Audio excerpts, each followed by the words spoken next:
आज का जो विषय है कि वैल्यूज, यही एक समाधान है वर्तमान समस्याओं के लिए। वैसे वर्तमान समय को अगर देखा जाए तो समय बहुत तेज रफ्तार से चल रहा है। कई बार ऐसा एहसास होता है कि एक साल बीत गया, इतना जल्दी समय पास हो गया, कैसे पास हो गया। ऐसे लग रहा था कि अभी तो जनवरी था और अभी 5 मास बीत गए।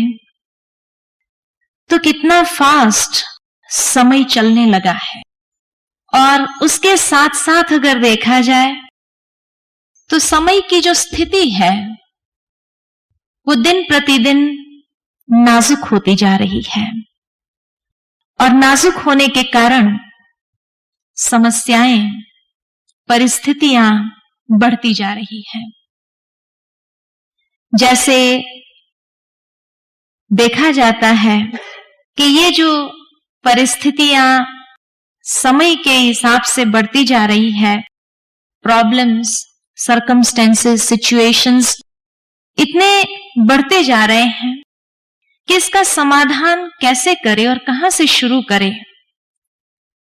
क्योंकि हर परिस्थिति जो भी सामने आती है जीवन में, वो कोई ना कोई रिस्पॉन्स डिमांड करती है और वो रिस्पॉन्स हमेशा मनुष्य के भीतर से निकलता है। और कई बार हम इतने एक्साइटमेंट में आ जाते हैं, कई बार ऐसी हमारी मानसिक स्थिति बन जाती है कि हम उन परिस्थितियों का जो रिस्पॉन्ड करना चाहिए उसके लिए नेगेटिविटीज को अपना लेते हैं और उसको ही अपना सहारा बना देते हैं और वो परिस्थितियों को रिस्पॉन्ड करना आरंभ करते हैं। जिस प्रकार मान लो कि कोई ऐसी परिस्थिति आ जाए तो परिस्थिति जब रिस्पॉन्स मांगती है तो वो रिस्पॉन्स हम गुस्से के बल पर या अभिमान के वश करने लगते हैं। अब ये गुस्सा या अभिमान या जो भी है वो कमजोरियां मानी गई है।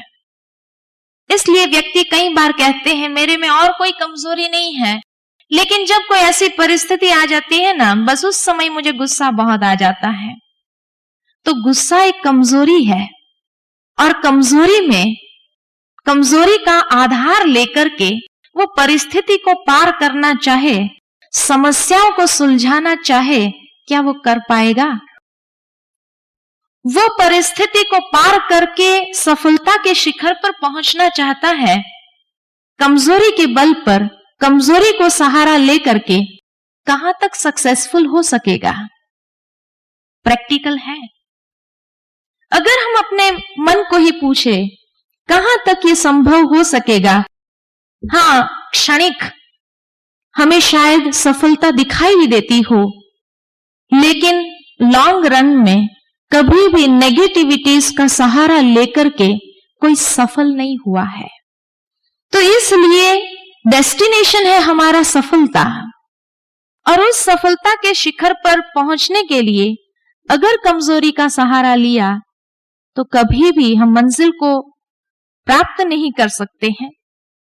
अब ये कमजोरी आई क्यों और कहां से आई, कैसे अंदर में आई? तो कमजोरियों का जो मूल है, स्रोत है, वो है विकृतियां, और वो विकृतियों के आधार पर ही वो कमजोरियां अंदर में पैदा हो जाती है। तो इसी प्रकार अगर नेगेटिव टेंडेंसी को डेवलप कर लिया तो उसका पॉजिटिव रिजल्ट प्राप्त नहीं कर सकते हैं। तो समय के साथ अगर चलना है, कदम में कदम मिलाते हुए, तो ऐसे नाजुक समय में अगर आंतरिक स्थिति इन विकृतियों के माध्यम से, कमजोरियों के माध्यम से नाजुक हो गई तो चल नहीं पाएंगे, समय से पहले खत्म हो जाएंगे। तो वर्तमान समय में के साथ चलने के लिए आंतरिक रूप से हमें मजबूत होना पड़ेगा, शक्तिशाली बनना होगा। और ये शक्ति कहां से प्राप्त होंगी, कैसे प्राप्त हो सकती है? शक्ति प्राप्त होंगी जिसका स्रोत है मूल्य। मूल्य के बिना शक्ति आ नहीं सकती है। जैसे शांति मूल्य है, और शांति को जब अपना लेते हैं तो इसी मूल्य के भीतर शक्ति समाई हुई है कि जिस शक्ति के माध्यम से अगर ये फास्ट परिवर्तित समय में चलना चाहेंगे तब सफलता की मंजिल को प्राप्त कर सकेंगे। लेकिन ये वैल्यूज को जागृत कैसे करें हम अपने अंदर? जागृत करने का तरीका क्या है? ऐसे नहीं कि हमारे अंदर वैल्यूज नहीं है। हर आत्मा अपने असली स्वरूप में मूल्यवान है, पावरफुल है, एक एनर्जी है। एनर्जी कभी शक्तिहीन नहीं होती है। एनर्जी माना ही पावर। तो हर आत्मा जब एक एनर्जी है, एक शक्ति है, तो उसमें ये मूल्य समाये हुए हैं। लेकिन ये मूल्य को जागृत करने का आधार है अपनी विचार शक्ति, चिंतन की धारा, थॉट प्रोसेस। हमारे थॉट प्रोसेस किस दिशा में चल रहे हैं? क्योंकि कहा जाता है कि जैसा चिंतन वैसा जीवन। As you think so you become. या ये भी कहा है कि you are what you think. यानी मनुष्य के जैसे विचार है, जिस क्वालिटी के उसके विचार है, वो क्वालिटी के विचार ही उसके जीवन की क्वालिटी को बनाता है। तो इसलिए हमें सबसे पहले तो अपने विचारों की क्वालिटी को देखना होगा कि मेरे विचारों की क्वालिटी क्या है। क्या मेरे विचारों की क्वालिटी पॉजिटिव है या नेगेटिव है? अगर मेरे विचारों की क्वालिटी नेगेटिव है तो जरूर वो विकृतियां ही डेवलप करेगा। अगर मेरे विचारों की क्वालिटी पॉजिटिव है तो ये पॉजिटिव विचार धारा जो है वैल्यूज को जागृत करेगा। यानी वो वैल्यूज हम प्रैक्टिकल कर्म में ले आ सकते हैं। क्योंकि जब तक इसको कर्म में नहीं ले आए तब तक वो भले चिंतन तो चलाया, लेकिन वो चिंतन प्रैक्टिकल स्वरूप नहीं ले पाया। तभी तो कहा गया है कि the first wars are born in the minds of man. पहला युद्ध मनुष्य के मन के अंदर शुरू होता है। अर्थात मन के अंदर जो विकृतियां हैं, जो ये रूट्स में विकृतियां हैं, उसको पहले हमें समाप्त करना होगा। और इसको समाप्त करेंगे कैसे? तो ये विचारधारा चलती कैसे हैं? थॉट्स जो है हमारे अंदर वो स्टिम्युलेट कैसे होते हैं? तो जिस क्वालिटी की इंफॉर्मेशन हम रिसीव करते हैं, उसी क्वालिटी की इंफॉर्मेशन हमारी विचारधारा को चलाने लगती है।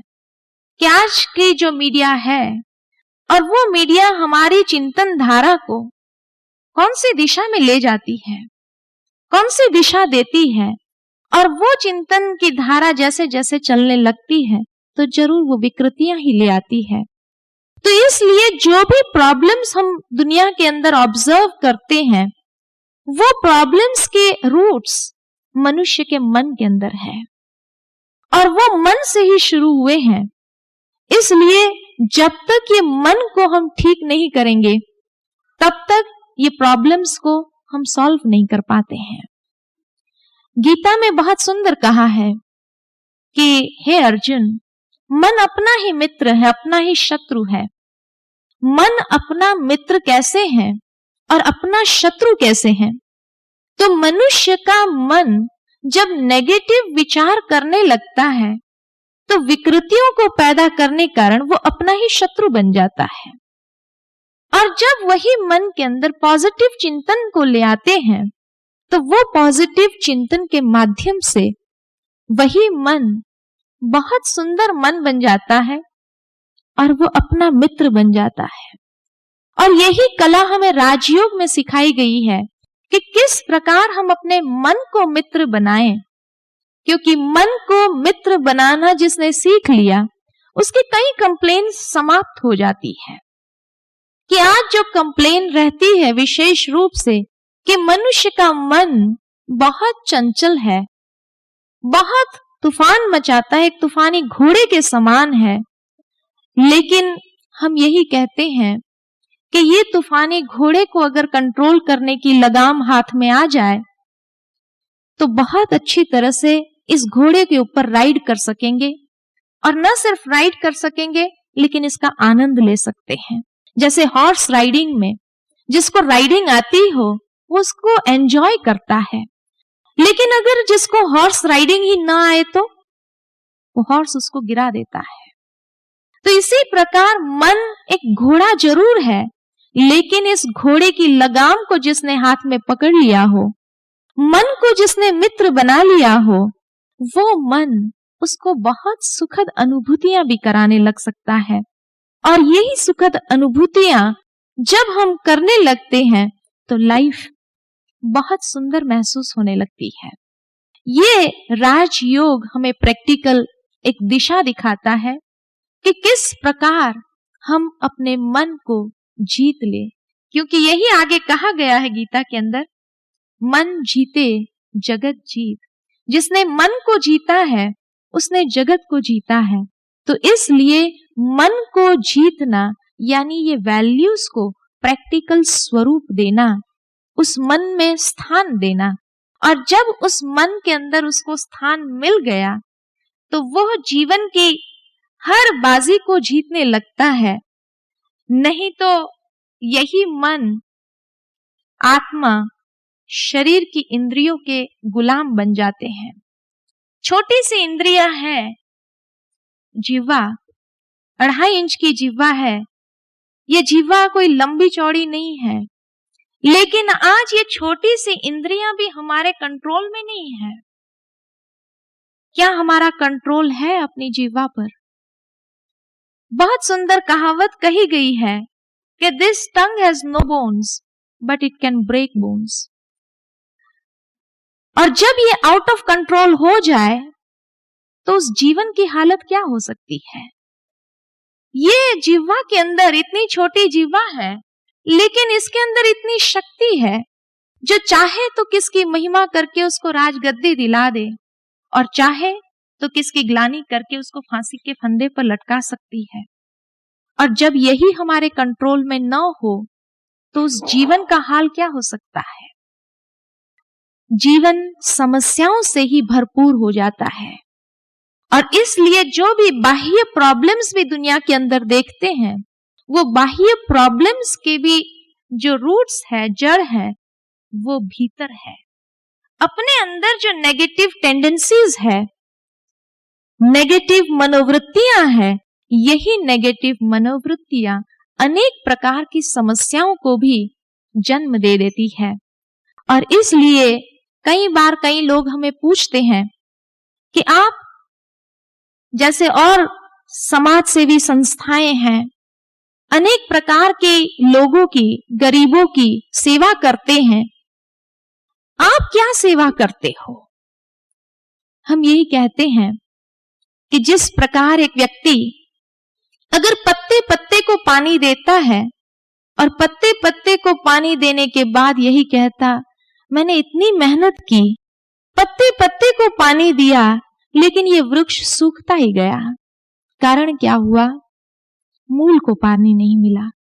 इसी प्रकार बाह्य रूप से भले हम कितनी भी सेवाएं करते हैं, लेकिन कहा जाता है ज्यों-ज्यों दवाई की त्यों-त्यों रोग बढ़ता ही गया। जितनी हम गरीबी मिटाने के लिए भले कितने भी दान कर ले, लेकिन फिर भी गरीबी तो मिटी ही नहीं। कारण क्या? गरीबी एक बहुत बड़ी समस्या है, लेकिन इस गरीबी का रूट्स है संस्कारों में गरीबी। जब तक मनुष्य के संस्कारों की गरीबी को नहीं मिटाया है, तब तक स्थूल गरीबी को हम नहीं मिटा सकते हैं। और संस्कारों की गरीबी के कारण ही आज अनेक प्रकार की बुरी मनोवृत्तियां जो जागृत हो गई है, बुरी आदत जो मनुष्य जीवन में आ गई है, उसके कारण कितने भी उसकी गरीबी मिटाने लिए हम धन दान कर दे उसको, लेकिन वो धन दान करने के बावजूद भी उसकी गरीबी कभी मिटने वाली नहीं है, क्योंकि गरीबी संस्कारों की है। और वो संस्कारों की गरीबी कि जिस गरीबी के कारण अगर हमने उसकी एक आदत को नहीं छुड़ा सके, हम कि उसके जीवन में अगर एक सिगरेट पीने की, एक शराब पीने की आदत है, उसको हम नहीं छुड़ा सके, ये संस्कार की गरीबी अगर हम नहीं मिटा सके, तो क्या उसकी स्थूल गरीबी को हम मिटा सकेंगे? तो इसलिए ये ईश्वरीय विश्वविद्यालय वो सेवा करती है रूट्स को पानी देने की, कि जहां आत्मा का शुद्धिकरण होता है, आत्मा में से संस्कारों की गरीबी मिटने लगती है, तब अनेक प्रकार की बाह्य जो समस्याएं हैं उसका भी हम हल ले आ सकते हैं। और वो संस्कारों की गरीबी उसे सिर्फ छुड़ाते नहीं है हम, लेकिन क्योंकि सिर्फ अगर छुड़ा दिया तो कुछ समय के बाद जो खालीपन रहता है तो वो वापस आदत वो स्थान को ग्रहण कर लेता है। एक बार किसी ने मुझे सुनाया, बहुत अच्छी बात सुनाई। कहा कि एक व्यक्ति को हमने, वो सिगरेट पी रहा था, तो उसको हमने कहा भाई तुम अपनी सिगरेट को छोड़ो। उसने कहा मैं धीरे धीरे छोड़ूंगा। और धीरे धीरे छोड़ने के लिए उसने क्या किया कि वो पाइप लेना शुरू किया। तो जब भी वो सिगरेट जैसे उसको लगता था, जैसे उसको आदत पड़ी हुई थी वैसे, तो उसने पाइप उस समय ले लेता था। और फिर उसने क्या किया कि सिगरेट जैसा तो टेस्ट नहीं आता था उसको, इसलिए वो दिन में 2 बार सिगरेट ले लेता था और बाकी समय पाइप लेता था। तो 2 आदत हो गई, सिगरेट भी हो गई और पाइप भी हो गया। फिर तीसरा उसने कहा ये तो और मुश्किल है, अब इसको कैसे मिटाएं? तो उसके बदले हम वो नशे वाला जो खाने का आता है, हाँ, वो खाना शुरू करें, ताकि बीच बीच में जब भी ऐसा मन हो तो वो डाल देवे हम बीच में। तो वो डालना शुरू किया तो धीरे धीरे वो भी हो गया, पाइप भी हो गया और सिगरेट भी हो गई, 3 चीजें हो गई। फिर धीरे धीरे उसने सोचा कि अभी क्या करूं, तो और कोई चीज उसने अपनाना शुरू किया। कहने का भावार्थ ये है कि आखिर उस व्यक्ति के अंदर पहले तो एक ही सिगरेट पीने की आदत थी, लेकिन वो सिगरेट पीने की आदत को धीरे धीरे जो कोशिश किया ना, उसमें ये अनेक आदत और अंदर आ गई, घर कर गई। उसका कारण क्या है कि जो एक छोड़ने का संकल्प तो किया, छोड़े, लेकिन जो खाली जगह हुई तो वो खाली जगह को भरा नहीं, तो दूसरी आदत ने उसका स्थान ले लिया। तो इसलिए वो खाली जगह जो पड़ती है अंदर में, उसकी जगह पर जब हम वैल्यूज को अपना लेते हैं, तो वैल्यूज को अपना लेने से ही वो खाली जगह भर जाती, ताकि वो बुरी आदत दोबारा प्रवेश कर नहीं सकती है। इसलिए कई प्रवचनों में आपने सुना कि ब्रह्मा कुमारीज ने अनेक मनुष्य के जीवन को परिवर्तन किया है, और ये हमारे पास केस स्टडीज है, प्रमाण है। लेकिन ये प्रमाण के साथ यही कहेंगे कि उसका कारण है कि उसको हमने भर दिया कुछ स्ट्रेंथ से। जो स्ट्रेंथ जब उसको मिल गई, जो ताकत जब उसको मिल गई, शक्ति जब उसको मिल गई, तो उस शक्ति के माध्यम से वो दोबारा कमजोर नहीं हुआ। और इसलिए सदाकाल के लिए उसके जीवन में यही वैल्यूज ने ऐसा स्थान ले लिया कि जिसके माध्यम से सदाकाल वो उसी के आधार पर चलता रहा। और कई उसके जो जीवन के अंदर समस्याएं थी, परिस्थितियां थी, उसको सुलझाने के लिए भी वो सक्षम हो गया। इसी के साथ ही मैं समाप्त करती हूँ। कहने का भावार्थ कि कोई भी करंट प्रॉब्लम्स है, चाहे दुनिया के अंदर, चाहे व्यक्तिगत लाइफ में, चाहे समाज के अंदर, उसके रूट्स है मनुष्य के भीतर, अपनी नेगेटिविटीज में। इसलिए ये नेगेटिविटीज को जब हम वैल्यूज से भर लेते हैं, तब कोई भी समस्याओं का समाधान कर सकते हैं। ओम शांति।